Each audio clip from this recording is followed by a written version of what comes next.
Hello friends, welcome back to my channel and another new video. So friends, আমার চ্যানেলে তোমাদের সবাইকে স্বাগত জানাই। তোমরা সকলেই জানো এটা মূলত আমার ডায়মন্ড ডাব। আমি এই চ্যানেলে ডায়মন্ড ডাবের ব্রিডিং টিপস, ডায়মন্ড ডাব কীভাবে পুষতে হবে, কীভাবে বাচ্চা নিতে হবে, ডিম বাচ্চা করতে হবে, সেই সব নিয়ে মূলত আমি ভিডিও করে থাকি। তো তাই তোমরা যারা ডায়মন্ড ডাব পুষে লাভবান হতে চাও, ডিম বাচ্চা করাতে চাও সাকসেসফুলি ডায়মন্ড ডাবের, তো তারা এই চ্যানেলটা অবশ্যই সাবস্ক্রাইব করে পাশে দেখো। আজকের মূলত আমি আলোচনা করব ডায়মন্ড ডাবের খাদ্য তালিকা নিয়ে। ডায়মন্ড ডাবের খাদ্য তালিকা নিয়ে, যে খাদ্য খাইয়ে আমি ডায়মন্ড ডাবে ভালো পরিমাণে ডিম বাচ্চা করে থাকি, সাফল্য পেয়ে থাকি, সেই নিয়ে আমি তোমাদের সঙ্গে আলোচনা করব। তো বন্ধুরা, ডায়মন্ড ডাবে ভালো ব্রিডিং নিতে গেলে প্রথমত তাদের ভালো খাদ্য, একটা সুষম খাদ্য দিতে হবে। ডায়মন্ড ডাবের প্রধান খাবার হলো মূলত সিড মিক্স।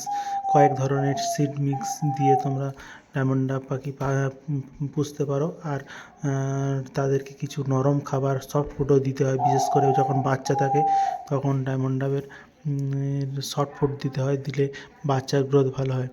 তো প্রথমে আলোচনা করব ডায়মন্ড ডাবের সিড মিক্স নিয়ে। ডায়মন্ড ডাবের 2-3 রকমের সিড মিক্স দিয়ে ডায়মন্ড ডাবের সিড মিক্স তৈরি করা হয়। প্রধানত আমি তৈরি করে থাকি, সেটা হচ্ছে ছোটো কাংনি দানা, যেটা ছোটো ঘাসের দানা তোমরা ডিলাক্সের দানা বলে।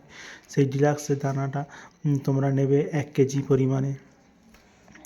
ডিলাক্সের দানাটা তোমরা সবথেকে বেশি পরিমাণে নেবে। ছোটো, যেটা ফিঞ্চের দানা বলা হয়, সবথেকে ছোটো ঘাসের দানা যেটা কাংনি দানা, ওটা ডিলাক্সের দানাটা 1 কেজি নেবে। 500 গ্রাম নেবে তোমরা মোটা দানা, যেটা বড় দানা, লাভ বার্ডের দানা, মোটা কাংনি দানাটা তোমরা নেবে 500 গ্রাম। হয়ে গেল 150 গ্রাম।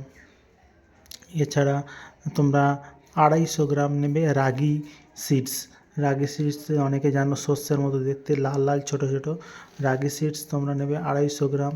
এছাড়া নেবে 100 গ্রাম তিল।